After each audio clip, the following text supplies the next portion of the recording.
ኢትዮጵያ የዜሮ ታሪፍ ዕድልን በመጠቀም በቻይና የሆርቲካልቸር ገበያዋን ለማስፋት እንደምትፈልግ ተገልጿል። በሌላ ዜና ትራምፕ የሆርሙዝ ሰርጥ በአሜሪካና በኢራን የጋራ ቁጥጥር ስር እንደሚሆን ገልጸዋል። የኢራን ጦርነት ይበልጥ የሚቀጥል ከሆነ አደገኛ አዙሪት ሊፈጠር እንደሚችል ቻይና አስጠንቅቃለች። ጤና ይስጥልኝ ክቡራንና ክቡራት የቻናሌ ቤተሰቦች፣ ለሰዓቱ ያዘጋጀኋቸውን አበይት ዜናዎች እየቀርብ ያለው እስከ ፍጻሜው ድረስ እንድትከታተሉኝ በአክብሮት እየጋበዝኩ ለቻናሉ አዲስ ከሆናችሁ ሰብስክራይብ፣ ላይክ እና ሼር ማድረግ እንዳይዘነጋ። ወደ ዝርዝር ዜናዎች አልፋለሁ። ኢትዮጵያ የዜሮ ታሪፍ ዕድልን በመጠቀም የቻይናን የሆርቲካልቸር ገበያዋን ለማስፋት እንደምትፈልግ ተገልጿል። ኢትዮጵያ ቤጂንግ ለበርካታ የአፍሪካ ሀገራት የሰጠችውን አዲስ የዜሮ ታሪፍ ዕድል በመጠቀም በሰፊው የቻይና የሆርቲካልቸር ገበያ ውስጥ ያላትን ተሳትፎ ለማሳደግ እየሰራች መሆኑን የሽኗ ዘገባ አመላክቷል።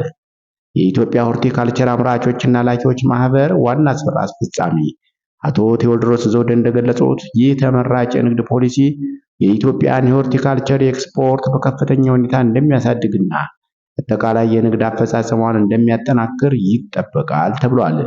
የቻይና ገበያ ከአፍሪካ ለሚላኩ ምርቶች በመቶ ሚሊዮኖች የሚቆጠር ገዢዎችን ያቀርባል ያሉት አቶ ቴዎድሮስ የተሻሻለው የገበያ ዕድል ኢትዮጵያ የውጭ ንግድ መዳረሻዋን እንድታስፋፋና የዘርፉን ሙሉ አቅም እንድትጠቀም ይረዳታል ብለዋል።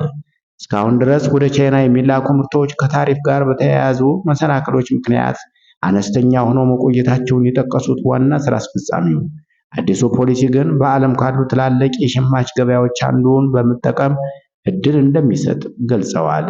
ከቻይና ጋር ዲፕሎማሲያዊ ግንኙነት ላላቸው 53 የአፍሪካ ሀገራት እንደሚተገበረው ይህ ፖሊሲ ከግንቦት 15 ቀን 2018 ዓ.ም ጀምሮ ተግባራዊ ሊደረግ እንደሚችል አሳስበዋል።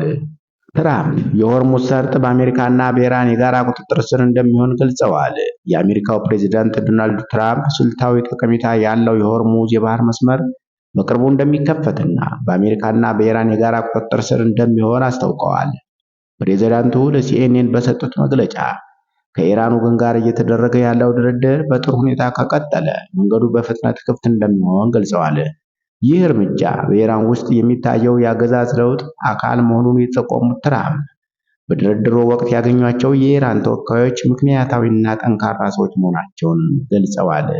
ምንም እንኳን ቀደም ሲል በኢራን የኃይል ማመንጫዎች ላይ የታሰቡ ወታደራዊ ጥቃቶች ቢሰረዙም የአገዛዝ ለውጡ በሂደት ላይ መሆኑንና ይህም ለቀጣዩ ሰላማዊ ግንኙነት መንገድ እንደሚከፍት አመልክተዋል። በሌላ ዜና የኢራን ጦርነት ይበልጥ የሚቀጥል ከሆነ አደገኛ አዙሪት ሊፈጠር እንደሚችል ቻይና አስጠንቅቃለች። በሆርሙዝ ሰርጥ ላይ ተጽዕኖ እያሳደረ ባለው የአሜሪካ፣ እስራኤልና የኢራን ጦርነቶች ውስጥ የተሳተፉ ወገኖች ሁሉ አደገኛ አዙሪት እንዳይፈጠር ወታደራዊ እርምጃዎቻቸውን እንዲያቆሙና ወደ ድርድር እንዲመለሱ ቻይና ማሳሰቧ ተዘግቧል።